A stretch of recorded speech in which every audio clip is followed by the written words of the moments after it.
Hello, and welcome back to Bonds in a Blink. For months, markets have been sitting on very low volatility and very tight credit spreads. We mentioned it, there was very little room for error, and so we had prepared for a move higher in volatility. And that move did arrive, but it didn't come from a clear deterioration in credit fundamentals. Instead, it came mainly from the war and from the uncertainty around military developments.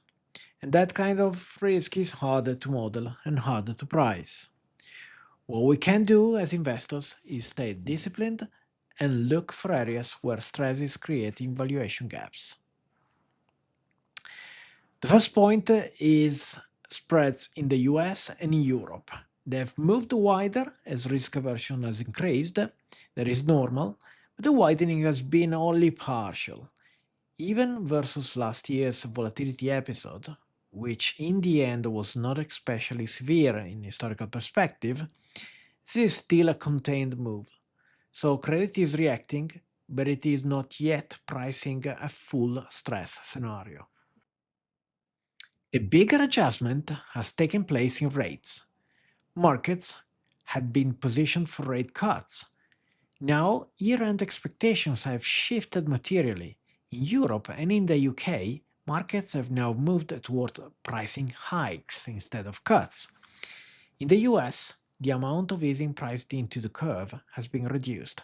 In other words, the shock has been absorbed much more by rates than by credit spreads. So, the first area where we see value is duration. After this repricing of bond markets, adding some duration risk back into portfolios looks reasonable. Yields are higher, carry is better, and the entry point is more attractive than it was only a few weeks ago.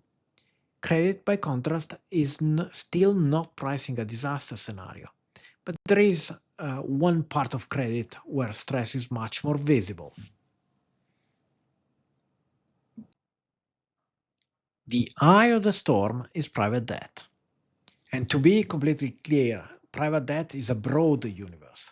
There are strong platforms that will easily survive the volatility and weak platforms. And selection matters a lot. In the US, listed business development companies, or BDCs, have come under real pressure. These are publicly traded vehicles, and you see the share price in this chart. Over the past few months, some of them have cut dividends and some have marked down the value of loans they hold. So this is one area where stress is no longer theoretical. It is showing up in market prices and in reported valuations. As investors in liquid corporate bonds, we cannot buy illiquid private debt directly. What we can do is look at the bonds issued by BDCs themselves. Here too, the picture is mixed. Some issuers are riskier, some are more solid, but the valuation gap is meaningful.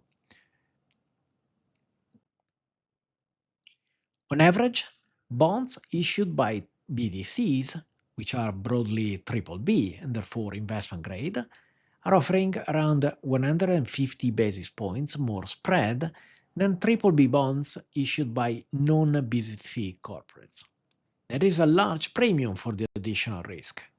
In our view, this is one of the areas in credit where current stress is opening the door to selective additions.